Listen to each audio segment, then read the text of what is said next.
Ano yung definition ng biblical counseling na binigay ng BCMW? Biblical counseling is simply the ministry of graciously applying the Bible to the challenges of life. Okay, so yung counseling, apply natin yung Bible doon sa mga challenges na kinakaharap natin in life. Yun yung biblical counseling. So, ako ngayon, Brother Jay, Christian ako, kailangan ko ngayon makatulong sa aking mga kapatiran, kailangan kong lumago ngayon sa salita ng Panginoon para ako ay makapagbigay ng tulong sa kanilang paglago kay Kristo Jesus. Okay?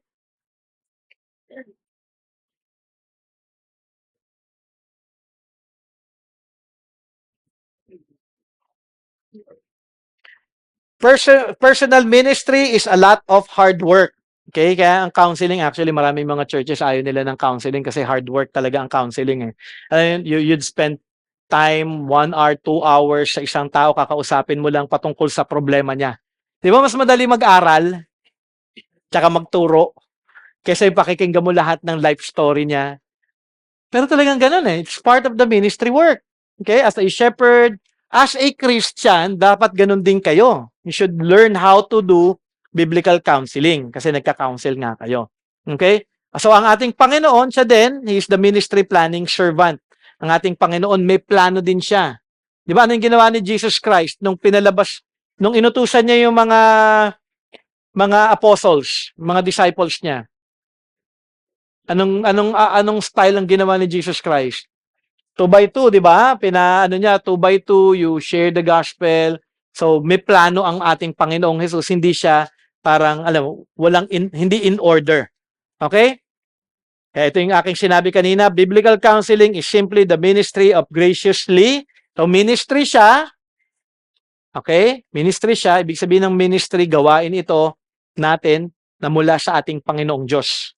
Okay? How can you effectively plan your ministry? Okay, bibilisan lang natin ito. Simple lang ito. Number 1, pray for wisdom. Okay? May lumapit sa iyo. Kunyari may lumapit kay Jonathan. Dalawa yung Jonathan natin dito eh.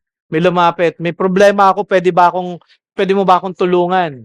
Okay, pwede mo ba akong bigyan ng advice biblically? So, una-una, ang gagawin mo is to pray for kahit sa isip mo lang. Minsan may mga lumalapit sa akin, Brother Jay, pwede ba kitang makausap? Nasa isip ko na kagad noon, Lord, problema to. Hindi, joke lang. Lord, give me wisdom. Lord, help me, Lord, na makatulong sa taong ito.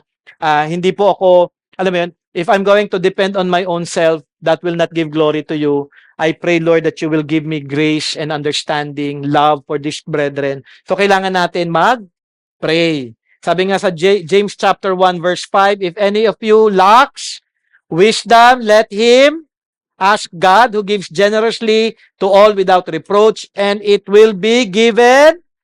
So may promise ha.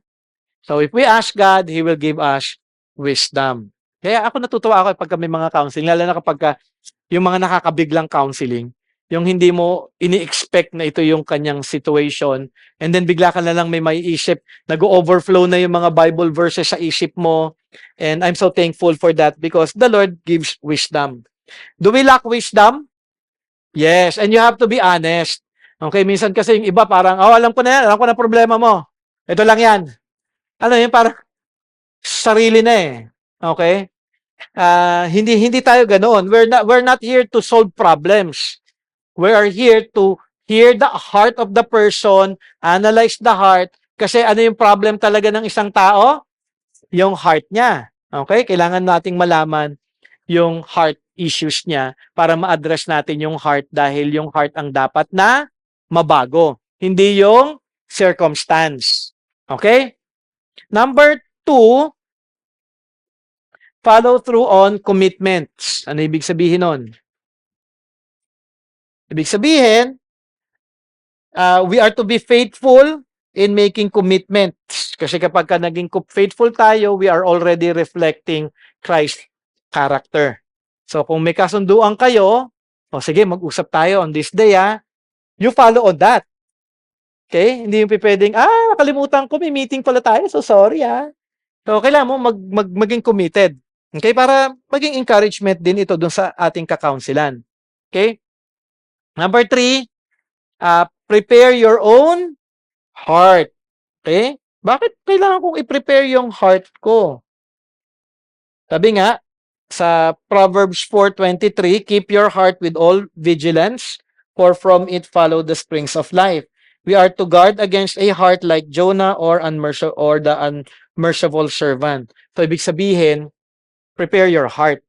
Kasi minsan tayo, pag kami nag-open up ng concern nila, tagal-tagal mo ng Christian, di mo pa alam yan. Diba? Minsan we put down other people even in our minds eh. Di mo ba naaral? Tinuro ni Pastor Jay yan noon. Diba? Kailangan maging ready ka. Kasi, hindi katulad ni Jonah, di ba? Inutusan siya ni God. Ano yung ginawa ni Jonah? Ayaw niya. Tinakbuhan niya.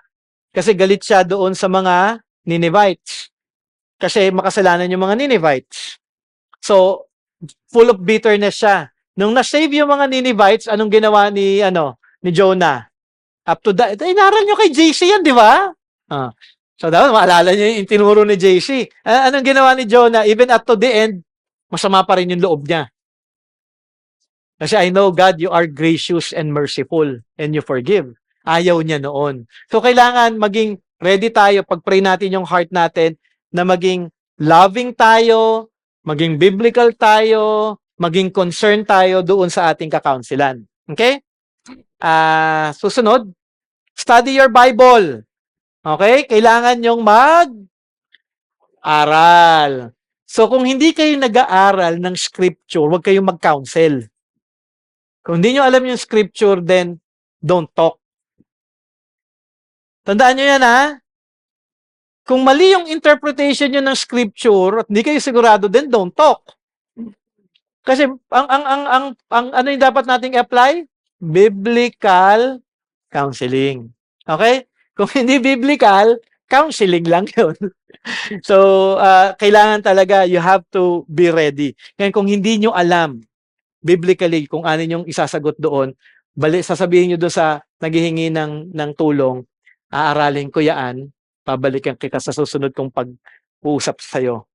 Okay, huwag kayong magmamataas na alam nyo ang lahat. Ako, I do that eh. Pag may nagtanong sa akin, okay, sige. Hindi ko pa naaral yan, pero gusto kong aralin yan. Aaralin ko para sa'yo, babalikan kita dyan.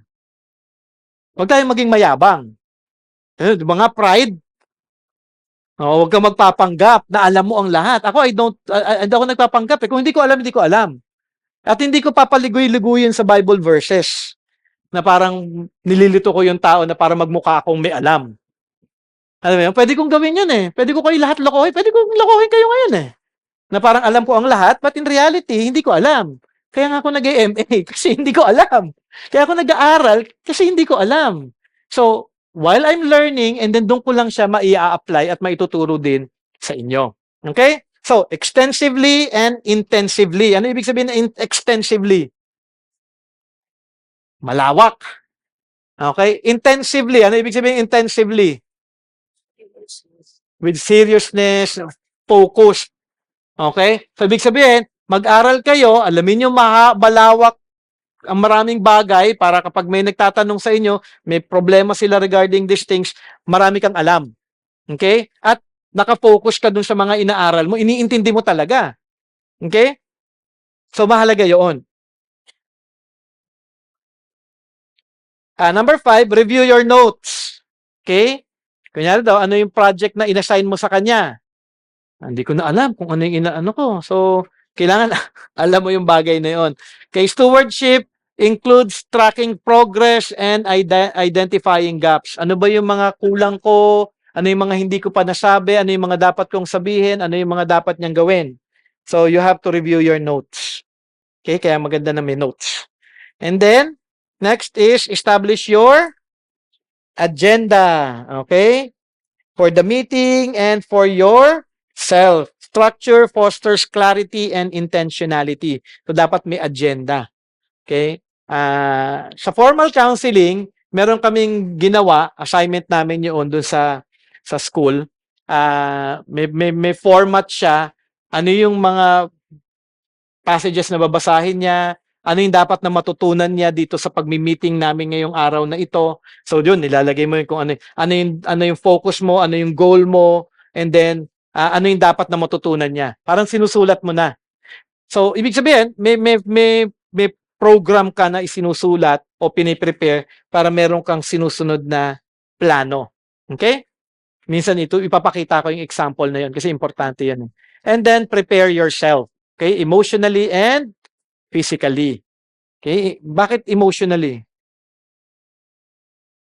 Kasi hindi madali yung makinig. Madali ba makinig? Ako minsan, di ba, ako sa mga counseling ko, inaantay ko lang eh. Makikinig ako, haba na sasabihin, okay, sige. Minsan yan, 40 minutes, 45 minutes, hindi ako nagsasalita. May mga follow-up questions lang ako. Kasi, para at least maintindihan ko. So, kailangan ready ka doon, emotionally. And at the same time, ready ka physically. Kasi sometimes, ang counseling, it will not just take 30 minutes. Sometimes, it will take an hour, 2 hours, depende dun sa problem nung tao. So, you have to be ready. Okay, kapag gutom na, dapat kumain ka na muna. Okay? So, dapat ready ka doon sa mga bagay na yon. Lalo na emotionally, dahil minsan nadadala ka ng inis, ng galit, ng impatience, you have to be reminded that you're talking to someone who is in need of help. Nakaka-impatient talaga sila. So, you have to be ready with that. Okay? Kasi lalo na kung meron ka ng pinipresent na biblical principle, tapos hindi nila magets, tapos ayaw nilang sundin. So, you have to be ready emotionally na, Lord, hindi po dapat ako mainis, kundi dapat maging loving. Dapat maging patient. Dapat, Lord, maging merciful po ako as you are to me. Okay? Why is the counseling process, when is the counseling process completed? Okay, mababasa daw to sa book ni Wayne Mack, Introduction to Biblical Counseling. Okay, number 1, the counselee understands what caused her problems and the biblical way of handling them. So, malalaman mo ngayon kung tunay niya nang naunawaan, okay, kung na-complete mo na yung counseling, alam niya kung saan nanggaling yung kanyang problema. Meron isang example ako nito na lamang ano ko to, inaral ko, may isang counseling case. Ang tagal niya ng kina-counselan, case to sa Hirac, ano. Ang tagal niya ng kina-counselan. So ang ginagawa naman niya, sinusunod lahat nung payo sa kanya nung self-servant. Pero napansin ko doon sa counseling na yon, hindi nakita yung heart. Parang sumusunod siya, tapos in the end, sabi nung kina-counselan, ginagawa ko na naman yung lahat. Parang, ba't ganito pa rin ako? Kasi nga, more on obedience lang siya. Hindi niya nakita kung saan talaga nanggaling. Kung bakit siya may problema. Kung bakit siya may sinful attitude. Hindi kasi nakita yung heart. So, kailangan, naunawaan niya yung kanyang makasalanang puso. Saan ito nag-uugat? Okay? Ngayon, kung ang problem mo ay heart, dapat mo ngayon makita kung ano yung kasagutan dito at kung ano yung dapat mong gawin doon sa kinakaharap mong problema. Okay? So, ito yung number 1. Number 2, okay, becomes comfortable with the new response pattern. Ibig sabihin, meron kang projects for growth, pinapagawa mo sa kanya, meron kang design para mabago yung kanyang walk with the Lord na maging tama at nagiging okay na siya doon. Ginugusto niya na rin. So, ibig sabihin, nagko-follow na siya doon, comfortable na siya doon sa bago niyang pamumuhay ngayon. Kumbaga, parang ayaw niya nang gawin yung dati. Ay, explain niya ngayon, hindi talaga, Brother Jay, nakita ko hindi talaga tama ito. Ito yung dapat kong pamumuhay. Number 3, begins to practice the new pattern automatically. So, meron ng response siya na tama. Doon sa sinful practice niya, may bago na siyang pattern na ngayon na sinusunod na pinapractice niya na ito araw-araw. Okay? So, may pag-turning away. So, babalik ka ngayon sa application ng Ephesians chapter 4, which is to put off and to put on. Okay? Number 4, has failed and can diagnose the reason for the failure and make plans for correcting the problem. Ibig sabihin, naglalakad na siya ng tama. Kaya biglang nag-sin siya ulit. Nagawa niya ulit yung kanyang sinful action na ganoon. Okay? Alam niya na ngayon, ay, teka lang, kasalanan ito. Hindi ko dapat ginagawa ito. And then, dapat ko ngayon mag-confess, mag-repent, lumapit sa Panginoon, babaguhin ko ulit yung aking lakad. Nakukuha nyo? So, ibig sabihin, nakikita niya na. kung ano yung problema niya. Kung kunyari, magagalitin ka, ay nagalit na naman ako, Lord, forgive me, Lord. Hindi po ako dapat magalit. So, babalikan ko yung taong nagalit ako, mag-apologize ako sa kanya, hingi ako ng forgiveness, and then mag-repent siya doon sa sin niya ng anger, at alam niya na kasi kung ano yung gagawin niya. Okay? Importante itong number 4, kailangan yun makita niya sa buhay niya kasi kailangan siya mag-respond ng tama kung siya man ay nagkasala muli. Okay? Can state specifically how he or she has changed. Okay? Pa-explain mo, paano mo masasabi na ikaw ay tunay ng nagbago? So, siyempre, malalaman mo ngayon kung may tunay ng pagbabago sa kanya, kung ma-explain niya yung kanyang sinfulness at yung grace ni God kung paano siya binago. Number 6, has been tested and has been victorious in the test. Okay? Alam niyo kung bakit minsan paulit-ulit yung kasalanan ninyo? Kasi hindi ka na tututo at hindi ka nag-obey. Okay? Ngayon, may palaging testing na ibibigay sa si God. So kapag yung same situation o kaya ibang ano lang, tema, yung iyong sitwasyon, pero ganun pa rin yung tinuturo sa iyo ng Panginoon, ibig sabihin, may dumating man na pagsubok doon sa sinful attitude mo, iti-test yan ni God, ngayon alam mo na ang gagawin. Hindi ka na nahuhulog doon sa sitwasyon na yon. Okay? Iaalaw ni God yung situation na mangyari ulit upang makita mo din kung magiging victorious ka o hindi. Okay? Number 7, begins to share with others what she is learning in counseling. So, andito na yung part, nagtuturo na rin siya. Alam mo dati kung ganyan eh. Okay? Ibig sabihin may humility. Hindi siya nahihiya na sabihin yung kanyang past, yung kanyang struggles. Alam mo, parehas lang tayo. Ako din magagalitin. Baka nga mas magagalitin pa nga ako sa'yo eh. Pero alam mo, nung na-counselan ako, ito yung mga bagay na natutunan ko. Ito din yung gawin mo. Aralin mo ito. Basahin mo itong book na ito. Nakatulong sa akin ito. Kausapin mo si Pastor J dahil nakatulong siya sa akin. So alam mo yon, marunong na siya ngayon magturo na magpasa dahil alam niya na yung mga bagay na kanyang natutunan before. Okay? Number 8, others have verified the changes in the counseling. Okay, kakausapin mo ngayon, kunyari, yung asawa. May pagbabago naman ba talaga dyan sa asawa mo? O kaya yung anak, may pagbabago ba talaga sa tatay mo, sa nanay mo? O kaya, kausapin mo yung nanay o tatay, yung anak mo ba talaga nakikita mo na yung changes? Okay? So, may verification. Okay? Hindi yung parang pakitang tao lang dito, ang bait-bait sa church. Pero pagdating sa saan mas makikita yung ugali? Bahay. Kasi comfortable tayo doon eh. Lahat ng kasalanan ginagawa niyo doon eh. 'Di ba? Ako din ganun din kasi ko. Okay? Lahat tayo ganun. Siyempre, yung kasalanan niyo sa bahay, dinadala niyo ba dito? Hindi. Kasi gusto niyo ipakita, meron kayong, kabaliwan.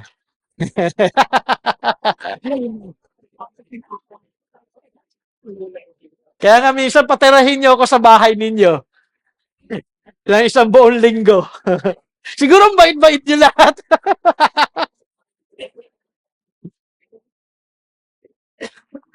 Okay. For determining factors. Number 1, problem solved. The presentation problem has been overwhelmed and supplanted by the love of God in a transformed heart. So, ibig sabihin, yung concern mo in life, na-address na yung heart issues mo. Okay? The Lord has allowed you to grow. Okay? Another factor is Godward focus. Yung life mo ngayon, kanina nakafocus. Yes, sarili, kundi kay God. Okay? The counsel is prepared for the next challenge by knowing how to find God's grace in the scripture. So, nakafocus na siya. Gusto niya pa lalong mag-grow sa Panginoon. Ngayon, yung concerns niya na iba pa in life, concern niya na ngayon na, meron pa akong problem with impatience. Lord, kailangan ko mabago din ito. So, may progress ka. Hindi kayong parang stuck sa, ito lang yung problem ko, ito lang yung kailangan ko mabago. Hindi.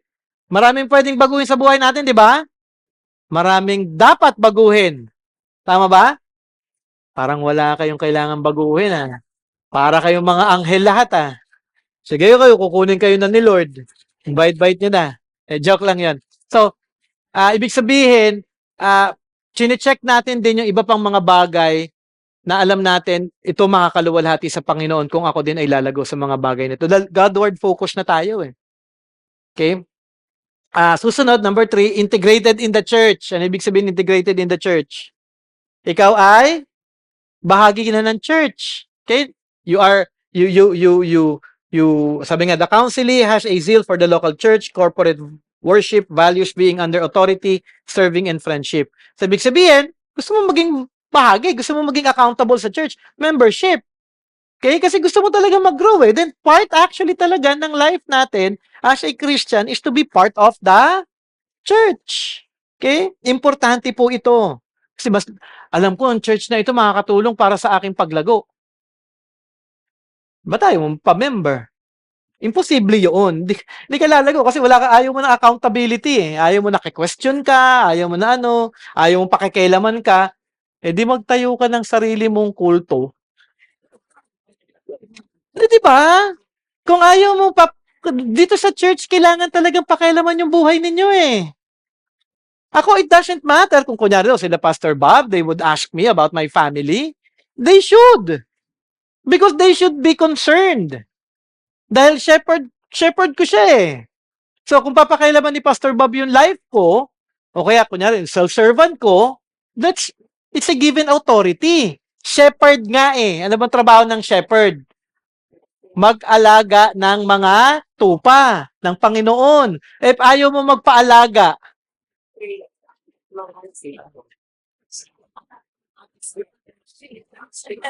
kambing. Oh. Ano daw?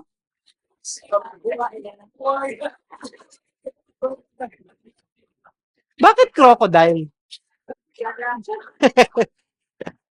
Okay. So, importante maging integrated tayo sa church. Okay? I grew because of Hierarch.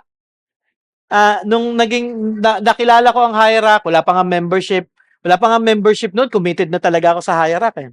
And I'm so thankful dahil because of the church, nag-grow ako. Kasi kino-correct nila ako, nire-remind nila ako yung mga attitudes ko, and I open up my problems with them, yung self-servant ko, kilala niya yung life ko talaga. Alam niya yung aking buhay. Okay? So, number 4, okay, ministry focus. So, gusto mo nang maglingkod. Okay? Sabi ko, hindi ka member, wala kang ministry. Your ministry is to help other brethren. Okay? The counselor disciple becomes an informal counselor, discipler, serving others. So, kung nandito ka, hindi ka member, tapos nagka-counsel ka, ikaw yung pwede kong pagsabihan na huwag kang mag-counsel. Kasi you're not under the authority of the church eh. Ka magka-counsel. Eh, ang nagka-counsel sa church natin is always under the guidance of the church. Okay, tinuro ko kasi yun eh, sa presuppositions of biblical counseling, do sa definition na ibinigay ko sa kanila. Okay? So, sabi nga, 2 Corinthians 1:3-4, God who comforts us in all our afflictions so that we may be able to comfort those who are in any. Okay, so kung may kapwa-kapatiran kayo, alam nyo may problem, kailangan ng comfort, i-comfort ninyo. Di ba? Kunyari, si Lennox, kailangan ng comfort. O, Jonathan, i-comfort mo si Lennox. Okay, kung wala ako dito, syempre, ako dapat magko-comfort kay Lennox, ano? Pero kung wala ako, di mag-comfort, magbigay kayo ng comfort sa isa't isa. Okay? Malinaw yon? Okay. Why are the results different in counseling? Short na lang to. Saktong-sakto, mga 3 minutes. Number 1, sovereign purpose of God is glory and seka lang and the highest good. Okay? So, ang resulta kasi ng counseling natin, ipinapakilala ang ating Panginoong Diyos. Kaya siya kakaiba. Kung counseling lang, hindi biblical, anong purpose ng counseling lang? Anong purpose nun? Wala. Sarili, mabago lang, morality lang.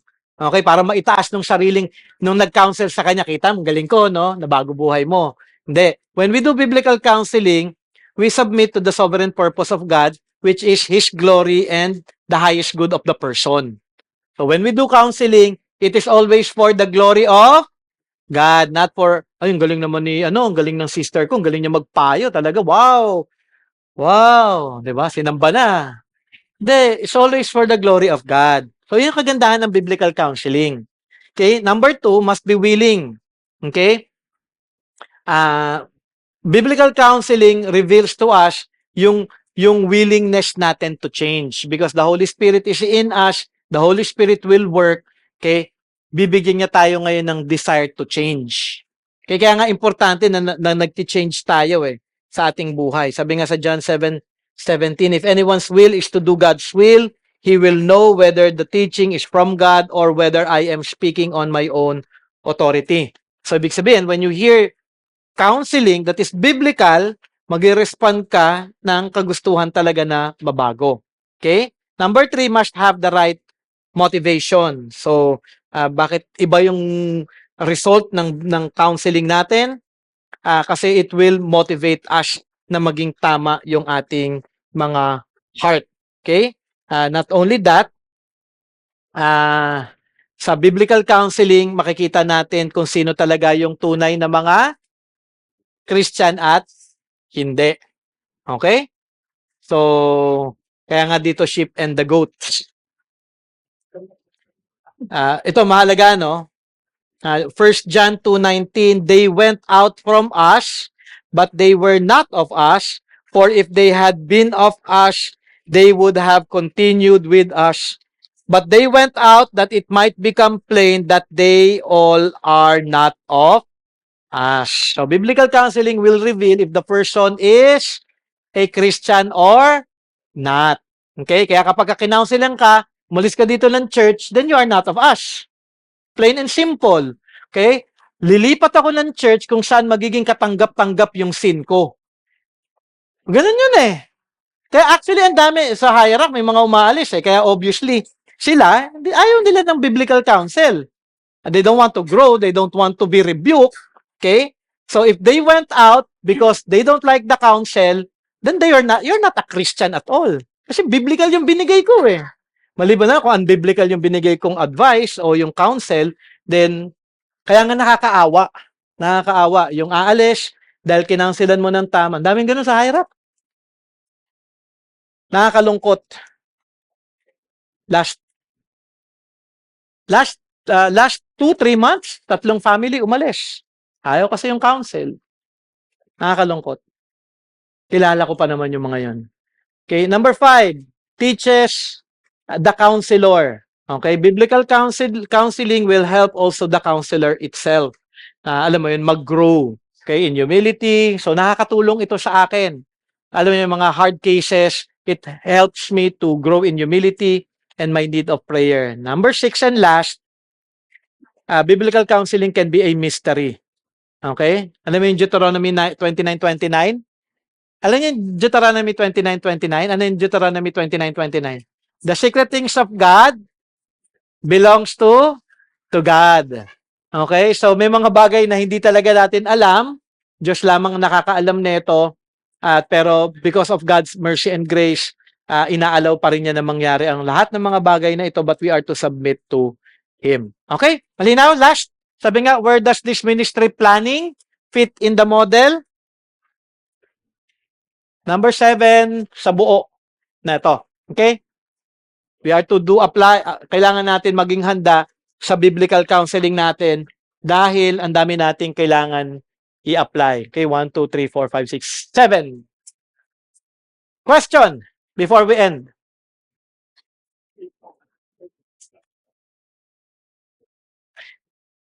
Ito actually, huwag niyong kakalimutan yung application ng 3 trees everyday in life, Napaka-importante nito. If you get this, if you apply this every day, I tell you, it will bring change. Yung may circumstance, paano ka mag-respond sa circumstance? Kasi mag-respond ka either sinful or obedient. Ngayon, kung sinful, ipinapakita kung ano yung idol mo. Para makita mo yung sinfulness ng heart mo. Kung naging sinful yung response. Kaya ngayon, every sinful response will always bring consequence. Kaya minsan kayo makikita natin yung buhay natin, di ba? Ang hirap-hirap, ang gulo-gulo because of the Consequence ng sin. Hindi lang minalas kayo ngayong araw na ito. Okay? Walang malas. Malas yun. Okay? So, everything happens for a purpose because there is a sin issue. Okay? Tatandaan nyo yun, ha? Ngayon, syempre, kung pag-respond ka ng tama, makikita natin yung heart natin is always, it belongs to the Lord. Okay? Yung motives natin always, we want to please God. Anong magiging, blessings. Blessings, not na yayaman kayo, no? Baka mamaya ang isipin nyo, blessings, yung maraming churches na gano'n eh. Yung mga, anong tawag sa mga churches na gano'n? Prosperity churches. Yayaman ko, hindi ko magkakasakit. Kaya hindi gano'n. Ako, dami kong sakit eh. If you respond obediently, you will please God. That's the blessing. You will glorify God. You will grow in Christ likeness. Hindi ba blessing yon? Di ba? Napakalaking blessing. You're growing in Christ likeness. And then, sabi nga, if you're growing in humility, anong resulta ng humility? You'll grow more in wisdom. You'll know God more. The Lord will allow you to understand the scripture more so that you may be able to apply the word more in your life. Yun yung wisdom. Ay, natutunan na ni Jay itong bagay na ito. O, bibigyan ko ngayon siya ng iba pang katotohanan. Uy, na-apply niya ulit. Bibigyan ko pa siya ng karunungan ulit. Uy, na-apply niya. So, alam mo yon, lumalago ka ngayon with your understanding in God. Ngayon, pag naintindihan mo ang maraming bagay at nai-apply mo, yun yung blessing. Okay? Any question?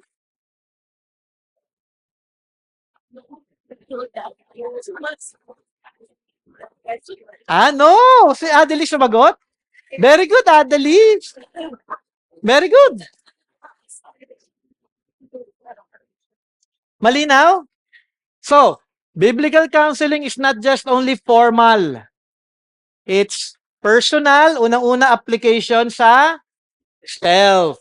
Okay? Apply nyo yung truths na inyo natututunan, counselan nyo yung sarili nyo biblically. Okay? Ako, kinakaunselan ko palagi sarili ko biblically eh.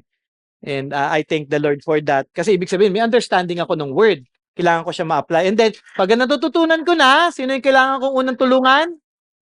Family. Either kung wala ka pang family, kapatid mo, nanay mo, tatay mo, okay, friend mo, na Christian din.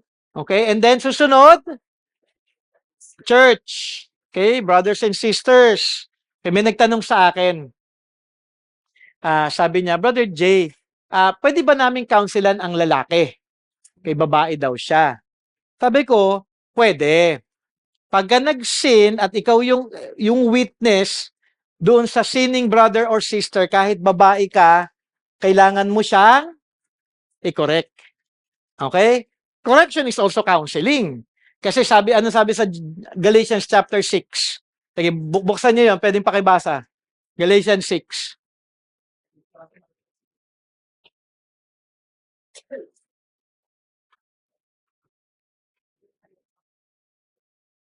Sige, Sister Glory, pwedeng pakibasa. Lakasan mo boses mo, teacher ka eh. Yung 1. Brothers, if anyone is caught in any transgression, you who are spiritual should restore him in a spirit of gentleness. Keep watch on yourself, lest you too be tempted. Okay. So, mahalaga, no? Hindi ko naman sinasabing counselan nyo siya.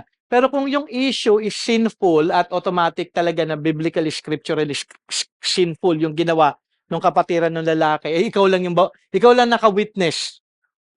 Then kahit babae ka, you are to correct that person. Not in yung proud way. Brother, sobra ka! Kalalaki mong tao! Hindi ganon. But you are to remind. Okay? Kung obviously sin, then correct mo. Kung hindi ka sure, tanungin mo siya, Brother, ano yung nasabi mo kanina? Pwede bang, anong ibig mong sabihin nung sinabi mo ito? So kung sinful, i-correct mo. Kailangan mo i-correct. Kaya parang ako, kunyari daw, asawa ko, hindi ako pwedeng i-correct dahil lalaki ko. Hindi, di ba? Ganon din even in the church. Pero you're not, kung after mong i-correct yung taong nagkasalang ito, syempre kung ikaw lang yung witness doon, then ipasa mo ngayon. Okay? Eh kung nag-repent naman siya kaagad, okay, di patawarin mo. Okay, you remind your brother, kung babae kayo, remind your brother na you have to confess and you have to repent because that is not right before God. So yun lang. Ngayon, kapag naulit-ulit yon, di, brother, parang pangalawang beses na ito, maybe you have to talk to Brother J. Kaya kung sino yung self-servant mo, something like that. Okay, malinaw yon? Kasi ganito nangyayari sa church natin. Lahat ng correction, sino nagko-correct dito? Ako, hindi dapat ganun. Okay? Pag may nakita kayong nag-sin, i-correct nyo. Responsibility nyo yun. Ano sabi sa Bible? Correct one, another. I-rebuke mo. Kung sin ha, baka mamaya hindi naman sin. Iba lang yung, alam mo, ayoko nung buhok mo, kasalanan yan. Alam mo yun, yung parang, hindi maganda yung pagpapakulay ng buhok mo. Alam mo yun, kinokorek mo regarding, dapat sinful. Okay? Pangit ka nagpagupit. Okay? So, ito dapat nyo matutunan na kapag may sin, you have to correct that on your own na. Okay? Pwede na matutunan nyo na yon? Hindi na kayo magsusumbong sa akin? Meron lumapit sa akin dito eh. Brother Jay, may kikwento ako sa'yo. Patungkol kay ano. May ginawa siyang kasalanan. Oo. Sigurado kang kasalanan yung ginawa. Huwag mong babangkitin sa akin kung sino yun. Sabi ko sa kanya, kausapin mo. Kasi hindi pwedeng palaging ako. May responsibility kayo.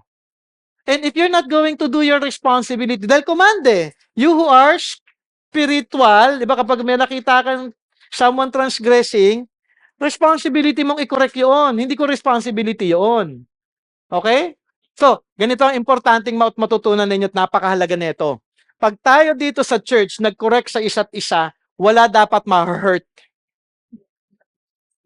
Okay kayo doon? Pag may kinorek sa inyo at sinful, wag dapat kayong ma-hurt. Ano ba yung, anong trabaho ng church? Mag-grow kay Christ. Yung sin, nakakatulong ba yung sa growth natin kay Christ? Ngayon yung sin, dapat galit tayo dyan. Dapat laban tayo dyan. Okay? Ganun yung rule ko sa house. Sa house, sa amin, isa lang ang rule ko doon. Kailangan natin sundin yung salita ng Panginoon. Pagka nagkasala ka, that's sin. Kailangan kang i-correct. Kaya sa amin, sa amin dalawa ni Del, wala kaming tampo na pag kinorek ako din, hindi ako nagtatampo. Kasi ang goal namin mag-asawa to glorify God. Ano yung hindi nakakapag-glorify kay God? Sin. So kailangan niya talaga, responsible si Del sa akin kung may sinful attitude ako. Responsible ako kay Del kung may sinful attitude siya. Hindi dapat siya mainis sa akin pagka kinokorek ko siya. Maging si James. Hindi dapat siya magalit sa akin. Hindi siya pwedeng magtampo ni isang beses. Dahil pag nagtampo siya, ibig sabihin, hindi siya Christian. Para sa akin lang yun ha. Kumbaga parang it denies your Christianity. Kasi ang goal mo is to grow in Christ eh. Kaya nung isang beses, nung isang araw lang, matindi talagang pagalit ko kay James eh. Hindi siya nagtampo sa akin ng isang katiting. When I went up, sabi ko sa kanya, you think about that. Galit talaga ako. You think about that. What you're doing is sin. As mamaya pagbaba ko, ano sabi sa akin ni James? I'm so sorry, Daddy. I understand what you said. Kasi sin eh. Dapat tama yung response natin sa sin. Hindi dapat parang ino-okay-okay lang natin yon. Okay? Kaya gusto ko biblical counseling eh. Kasi it will help us to grow in Christ. So kapag kami nag-correct sa atin na kapatiran dito sa church, it is a blessing coming from God. You take it as a blessing. Ako nga, minsan may kumakausap sa akin dito, hindi naman sinful yung ginagawa ko, correct ako na, okay lang. Okay, thank you. Thank you. Kasi it's a learning for me also eh. Learning for me to be humble. Part yun ng growth ko eh. So kung may nagko-correct sa inyo, okay lang yun. Okay naman tayo, kinukorek ako ni ano? Kinukorek ako. For the good eh. Dapat makita niya for the good. That's always for the good of everyone. So counseling is good. Correction is good. It's for our, gusto nyo mag-grow tayo as a good church talaga that glorifies God, then magko-correct tayo sa sin natin sa isa't isa. Okay? Tulong-tulong tayo. Kasi hindi ko naman lahat magagawa eh. Sabihin nyo na lahat na lang kayo pag Kokorek ko kayo. Hindi ko kaya lahat yung trabahong yon. Kaya nga, i-apply natin yung word ni God na kailangan natin mag-counsel sa isa't isa. Okay? But you have to grow in God's Word. Okay? Kailangan nagbabasa ng Bible, babasa kayo ng book, alam niyo yung mga topics. Sabi nga, extensively and intensively study the Word of God. Para nga yung sa cell nga ng Thursday, mga kalalakihan yun eh. Sabi ko, inaral nyo na ba yung doctrine of God? Parang sabi ko, itong mga self-servant na ito, hindi kaagad binibigay yung basic. Unang-unang aralin nyo, doctrine of God. Ilang beses na natin inaral yun, di ba? Siguro 3 beses ko na yata tinuro for 14 years ko dito. 3 times ko nang itinuro yata doctrine of God. And then doctrine of Christ. Aralin nyo yun. Sabi ko nga sa kanila, basahin nyo, Wayne Grudem, kaya MacArthur, biblical doctrine ng MacArthur. Read those books.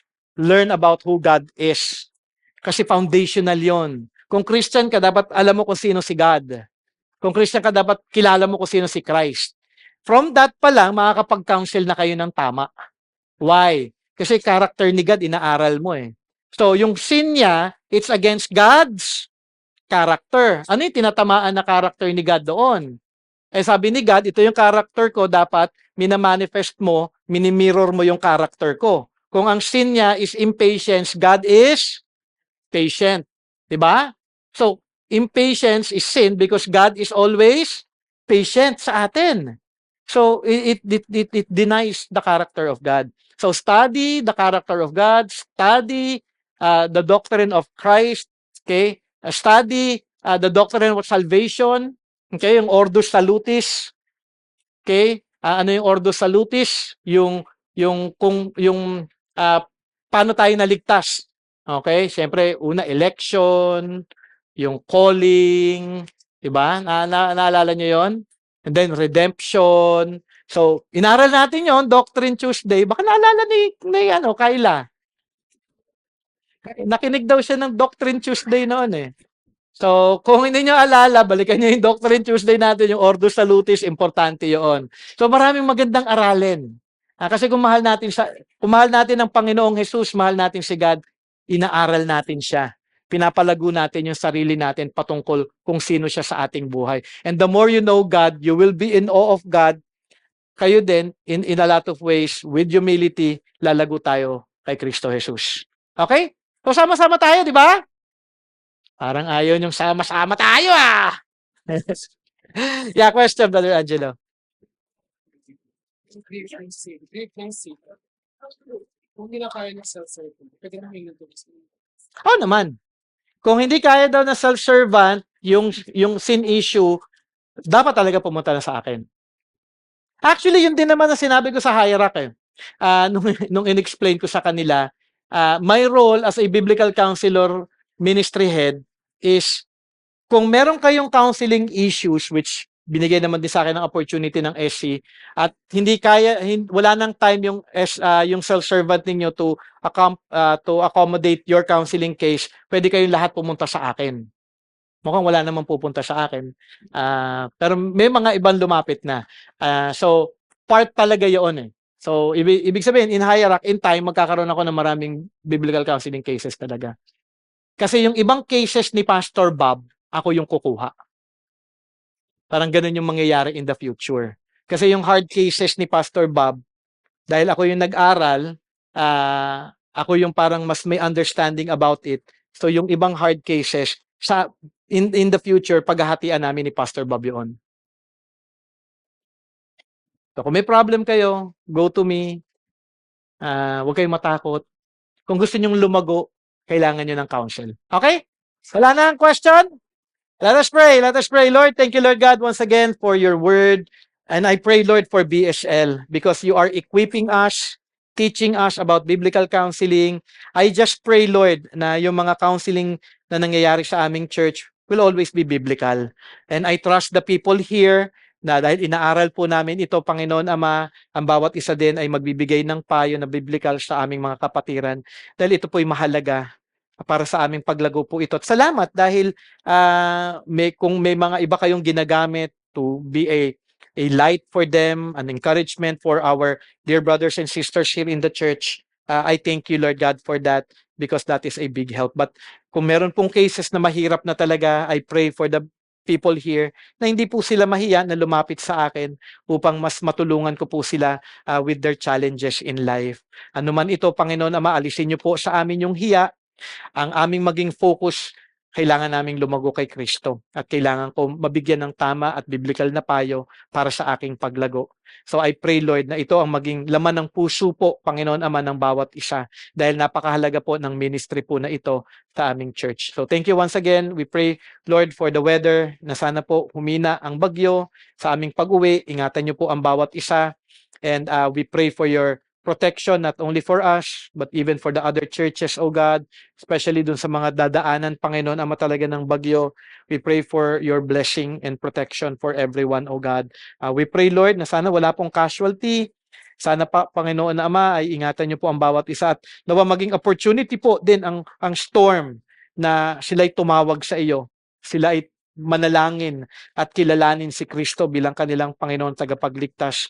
Dahil sa bawat pagkakataon, ito po ang inaalaw po ninyo upang ang bawat isa ay kumilala sa iyo na ikaw ay Diyos na makapangyarihan.